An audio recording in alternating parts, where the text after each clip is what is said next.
Mon plan culte, c'est Shadow of the Colossus.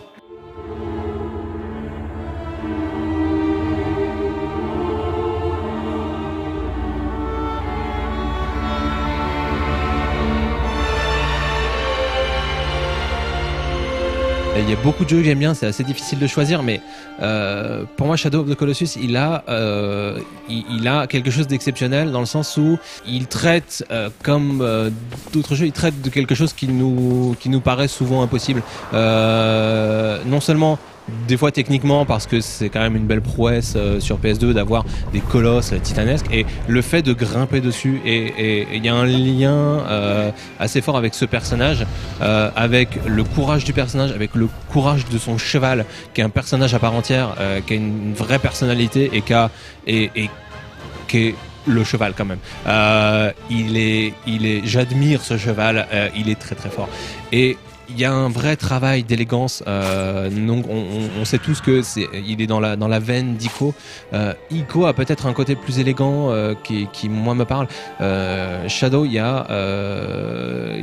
pour moi il y a tout. La petite quête du lézard pour faire qu'on s'agrippe plus longtemps, qui est hyper minimaliste en fait. Et toutes les mécaniques sont très simples. C'est juste c'est des plateformes auxquelles on s'accroche sur le géant, et avec juste des animations qui pourtant sont très lentes, ça donne une portée qui est énorme. La caractérisation des colosses qui est il y a ce côté animal, il y a ce côté divinité, il y a ce côté parfois même innocent. On a de la peine de les attaquer, et cette musique qui porte le gameplay, qui est pas juste en fond, qui va changer à partir du moment où on s'agrippe, et moi que je trouve magnifique, et que j'ai dans mon casque régulièrement le matin, et quand on va au boulot ça marche bien, et qui porte et qui dit ok, je fais un centième de sa taille à ce bestiau, mais j'ai cette musique là avec moi, j'ai mon cheval qui est un héros à lui tout seul, qui m'attend en contrebas et qui a pas peur, et qui se fait renverser, qui se relève,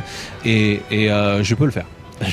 Je peux aller jusqu'en haut, je peux déjouer la force de ces colosses, et sur tous les plans c'est un jeu que je trouve absolument magnifique, et que je ne saurais que trop recommander aux gens, parce que voilà, il faut le vivre, il faut le voir. C'est un jeu auquel ma femme m'a regardé jouer, c'est rare, souvent voilà, elle voit le truc, et rien qu'à regarder ça l'a subjugué, de voir le déroulement du jeu. En Ico c'était pareil, mais voilà, si je devais pencher pour l'un des deux, ce serait clairement Shadow of the Colossus, pour toutes les raisons possibles.